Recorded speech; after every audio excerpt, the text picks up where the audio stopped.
മുനമ്പം ഗുരുദേവ ക്ഷേത്രത്തിലെ പ്രതിഷ്ഠാദിന മഹോത്സവം സമാപിച്ചു. ജാതി വിവേചനവും സമൂഹത്തിൽ ഇന്നും നിലനിൽക്കുന്നുണ്ടെന്നും അതിനെ ചെറുത്തു തോൽപ്പിക്കുക എന്നാണ് ഈ തലമുറയുടെ ദൗത്യമെന്നും ഗുരുദേവ ദർശനം പുതിയ തലമുറയിലേക്ക് പകരണമെന്നും ടോണി ചമ്മണി MLA പറഞ്ഞു. മുനമ്പം ഗുരുദേവ ക്ഷേത്രത്തിലെ പ്രതിഷ്ഠാദിന മഹോത്സവത്തോടനുബന്ധിച്ച് നടത്തിയ സാംസ്കാരിക സമ്മേളനം ഉദ്ഘാടനം ചെയ്ത് സംസാരിക്കുകയായിരുന്നു ടോണി ചമ്മണി. എന്റെ വിശ്വാസത്തിലും ആത്മാവ്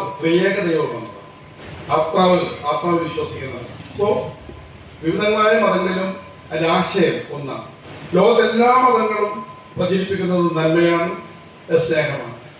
ആ നന്മയും സ്നേഹം പ്രചരിപ്പിക്കുന്നതുകൊണ്ടാണ് ഗുരുദേവൻ പറഞ്ഞത്, ഏത് ജാതിയായാലും ഏത് മതമായാലും ഏത് ദൈവമായാലും മനുഷ്യനമാകുന്നത് ഈ സങ്കല്പത്തിൽ അധിഷ്ഠിതമാണ് എന്ന് ഞാൻ മനസ്സിലാക്കിയത്.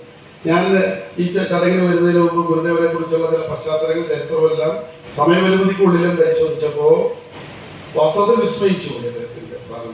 Vypin SNDP union president TG Vijayan അധ്യക്ഷത വഹിച്ചു. സ്വാമി ബ്രഹ്മസ്വരൂപാനന്ദ ഗുരു പ്രഭാഷണം നടത്തി. SNDP യോഗം ബോർഡ് മെമ്പർ KP ഗോപാലകൃഷ്ണൻ അനുഗ്രഹ പ്രഭാഷണം നടത്തി. Union secretary TB Joshi pension വിതരണം ചെയ്തു. പള്ളിപ്പുറം പഞ്ചായത്ത് പ്രസിഡന്റ് K ജയൻ വിദ്യാഭ്യാസ അവാർഡ് വിതരണം ചെയ്തു. SNDP ശാഖ 936 പള്ളിപ്പുറം ശാഖ president Murukan Kathikulath, block panchayat vice president Shenny Francis, panchayat അംഗങ്ങളായ Shubhamani, Sobin C Newton, Sreenarayana Seva Sangham president VV Anil, ശാഖ vice president Ranjan Thevalil, secretary Saneesh Andavan എന്നിവർ സംസാരിച്ചു. തുടർന്ന് കലാപരിപാടികളും നടന്നു. മുനമ്പം ഗുരുദേവ ക്ഷേത്രത്തിലെ പ്രതിഷ്ഠാദിന മഹോത്സവവും സമാപിച്ചു. MG രാമചന്ദ്രൻ തന്ത്രിയുടെ കാർമ്മികത്വത്തിലായിരുന്നു ചടങ്ങുകൾ. രാവിലെ അഷ്ടദ്രവ്യ മഹാഗണപതി ഹോമത്തിനു ശേഷം ബ്രഹ്മകലശ പൂജയും കലശപ്രദക്ഷിണവും കലശാഭിഷേകവും നടന്നു. തുടർന്ന് പ്രസാദഊട്ടും വൈകിട്ട് താലഘോഷയാത്രയ്ക്ക് ശേഷം മംഗളപൂജയോടെയാണ് സമാപിച്ചത്. ചടങ്ങുകൾക്ക് ശാഖാ president Murukan Kathikulath, vice president Ranjan Thevalil, secretary Saneesh Andavan എന്നിവർ നേതൃത്വം നൽകി. News bureau, Vypin.